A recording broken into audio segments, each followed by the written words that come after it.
Good evening. Kalyan గారితో cinema చేస్తే నా అదృష్టం ఏంటంటే మనం ఏ సినిమాకి వెళ్ళా మన సినిమా ప్రమోషన్ జరిగిపోతుంటుంది అక్కడ. ఫస్ట్ ఒక డైరెక్టర్ పక్షపాతిగా ట్రైలర్ చూడగానే నాకు ఫస్ట్ నాని గురించి మాట్లాడించాను. నాని ఎక్స్ట్రాడినరీగా ఉంది ట్రైలర్, సూపర్ కట్. అతనే ఎడిటర్ అని కూడా చెప్పారు. సో ఇంకేముంది, సవ్యసాచి ఒక డైరెక్టర్ కమ్ ఎడిటర్ అవుతే సినిమా డబల్ కమ్ ఎయిటా, ఇంకేముంది అంతకంటే. అండ్ ఇందాక చెప్పినట్టు పొలిమేర ఫంక్షన్కి వెళ్ళా నేను, కామాక్షి అండ్ అనిల్ గారు అప్పుడు పొలిమేర ఫంక్షన్కి వెళ్ళాను. అది పొలిమేర 2 అయింది, 3, 4, 5 కూడా అవ్వచ్చు తెలియదు. అలాగే బీమ్స్ ధమాకా ఫంక్షన్కి వెళ్ళాను నేను. So the rest is history. Naresh గారితో అండ్ మా విజయ్ నాంది. సో అలాగే అదే ఆ రకంగానే చిట్టూరు సీన్ గారికి, పవన్ గారికి కూడా అదే సెంటిమెంట్ వర్కౌట్ అవ్వాలని మనస్ఫూర్తిగా నమ్ముతూ ఈ సినిమా పొలిమేరలు దాటి ధమాకా సౌండ్ ఇవ్వాలని మనస్ఫూర్తిగా కోరుకుంటున్నా. చాలా మా విజయ్ చెప్పినట్టు చాలాసేపు మాట్లాడారు అందరూ. డైరెక్టర్ గారు ఆఫ్కోర్స్ ఫస్ట్ సినిమా ఎమోషన్ ఆయన, కామాక్షి గారు చాలాసేపు మాట్లాడారు, అలాగే మా డైరెక్టర్ గారు. నా ఆశ్చర్యం ఏంటంటే వీళ్ళందరూ కలిసి 2 గంటల సినిమా ఎలా తీశారని. So that is going to be the biggest surprise అని నా feeling. I'm waiting for that surprise. And Ramesh Reddy garu ఎక్స్ట్రానరీగా ఉందండి మీ విజువల్స్, సూపర్. అండ్ మీరు చాలా ఫాస్ట్ అని చెప్పారు Naresh garu. That is the need of an hour actually.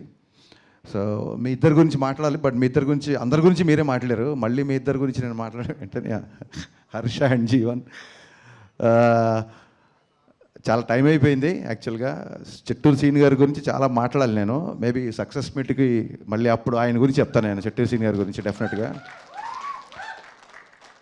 Naresh గారి గురించి ఖచ్చితంగా మాట్లాడాలి. నేను ఈవీ గారి సినిమాలు చూసిన తర్వాతే నేను సినిమా రైటర్ అవ్వాలనుకున్నాను. అక్కడి నుంచి నా జర్నీ స్టార్ట్ అయింది.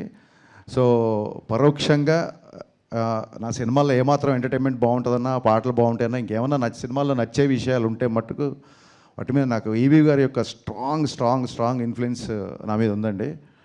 ఆయనతో డైరెక్టర్ అయ్యాక కలిసే నేను ఒకసారి, బట్ ఆయనతో ఎక్కువ టైం ఎప్పుడు స్పెండ్ చేయలేదు. ఆ రిగ్రెట్ ఎప్పుడు ఉంటుంది నాకు. సో నరేష్ గారి ఫంక్షన్కి నాకు ఎప్పుడైనా ఇన్విటేషన్ వచ్చిందంటే నేను ఇంకా సెకండ్ థాట్ కూడా ఉండదు నాకు, ఇమ్మీడియట్గా నేను వచ్చేస్తాను అంటాను. ఎందుకంటే నేను డాడీతో ఎక్కువ టైం స్పెండ్ చేయలేకపోయాను. At least I have that privilege now. Naresh గారితో నాకు ఆ టైం స్పెండ్ చేసే అవకాశం ఉంటుంది ఫీల్ అవుతాను. నాకు ఆయన అంటే అంత ఇష్టం. అంటే ఈవీ గారి యొక్క స్ట్రాంగ్ ఇన్ఫ్లుయెన్స్ నా మీద ఉంటుంది. జస్ట్ బికాస్ ఆఫ్ ఆయన వల్లే నేను, because of him I'm here అని నేను చాలాసార్లు చెప్పాను. నేను కంటిన్యూగా ఇంతమంది కొత్త డైరెక్టర్లు అని అన్నప్పుడు నేనే ఇంకా లెక్క అడుగుదామనే టైంకి విజయ్ చెప్పాడు 35 మంది డైరెక్టర్లు అంటే. డెఫినెట్గా సినిమా ఇండస్ట్రీలో కొత్త వాళ్ళకి అవకాశం ఇస్తున్నప్పుడు ఎవరికి అవకాశం ఇచ్చినా ఒక్క వ్యక్తికి అవకాశం ఇచ్చినట్టు అవుతుంది. బట్ ఒక డైరెక్టర్కి అవకాశం ఇస్తే ఆ డైరెక్టర్ వలన ఒక 200-300 టెక్నీషియన్లు, ఒక 6 నెలలు, ఆ తర్వాత ఒక కొత్త లిరిసిస్టులు, అబ్బాయిలాగా ఒక కొత్త లిరిసిస్ట్ వచ్చినట్టు, కొత్త కొరియోగ్రాఫర్ వచ్చినట్టు. సో ఇండైరెక్ట్లీ ఒక డైరెక్టర్కి అవకాశం ఇస్తే ఎంతోమందికి ఇండైరెక్ట్గా అవకాశం ఇచ్చినట్టు. సో మీరే లెక్కేసుకోండి, 35 ఇంటూ కొన్ని వందల మందికి మీరు ఒక అవకాశం ఇచ్చారు sir. It's not a joke, it's a great thing నాకు తెలిసి. అండ్ ఇందాక విజయ్ చెప్పినట్టు ఆయన అసలు చెయ్యని జోనర్ లేదు. అసలు నాంది అవ్వచ్చు, గమ్యం అవ్వచ్చు, వెనకాలకి వెళ్తే వేదం అవ్వచ్చు, ఇంకోటి సినిమా విశాఖ ఎక్స్ప్రెస్ నాకు చాలా ఇష్టం, హిచ్కాక్ గారి నవల్ బేస్ మీద చేసిన సినిమా. అసలు ఆయన ఫస్ట్ సినిమా అల్లరి కాబట్టి ఆయన అల్లరి నరేష్ అంటున్నాడు తప్ప ఆయన అన్ని జోనర్లు టచ్ చేశారు. ఏ డైరెక్టర్ స్క్రిప్ట్తో వెళ్ళినా రెడీగా ఉంటారు కాబట్టి ఆయన అల్లరి నరేష్ కాదు, అందరి నరేష్. యాక్చువల్గా ఇక్కడి నుంచి మనం టైటిల్ మార్చేద్దాం సీరియస్లీ. ఎందుకంటే నాకు ఎంత ప్రౌడ్ ఫీలింగ్ వచ్చిందంటే రాగానే జనరల్గా నా ఆడియో ఫంక్షన్స్, నా ప్రీలీజ్ ఈవెంట్లు జరిగినప్పుడు మా విజయ్ ఆ ఏవీలు చూసుకోవడం, ప్రోమోలు కట్ చేసి నాకు చూపించడం, మిగతాయి చేయడం, ఈ పనులలో ఉండేవాడు. నేను టక్కన రాగానే నా పక్కన నా ఆడియో ఫంక్షన్లు చూసిన విజయ్ నా పక్కన డైరెక్టర్గా కూర్చోబెట్టాడు. నరేష్ గారు మనస్ఫూర్తి ఇంకోసారి నేను థ్యాంక్స్ చెప్తానండి విజయ్ డైరెక్టర్ చేసినందుకు. నాకు ఫస్ట్ సినిమా అప్పుడు కూడా అంత టెన్షన్ క్రియేట్ అయింది నాకు. ఆ రోజు నాంది రిలీజ్ అవుతున్నప్పుడు విజయ్ గారు హిట్ కొట్టాలని. సో ఇలాంటి ఎందరో మందిని, ఇంతమందిని మీరు తీసుకురావడం అనేది ఇట్స్ యూఆర్ ట్రూలీ బ్లెస్డ్ అండి. వీరందరి బ్లెస్సింగ్స్ మీకు ఎప్పుడు ఉంటాయని మనస్ఫూర్తిగా కోరుకుంటున్నాను. చాలామంది డాక్టర్ అవ్వాలనుకొని యాక్టర్ అవ్వాలంటారు, బట్ డాక్టర్లు అయిన తర్వాత కూడా ఈయన యాక్టర్ అవ్వడం, ఆయన డైరెక్టర్ అవ్వడం, it's quite surprising. I truly understand what you guys said. మీకున్న సినిమా మీద ఉన్న ప్యాషన్, మీకు సినిమా మీద ఉన్న కసి అదంతా మీ ఎమోషన్లో నాకు అర్థమైంది.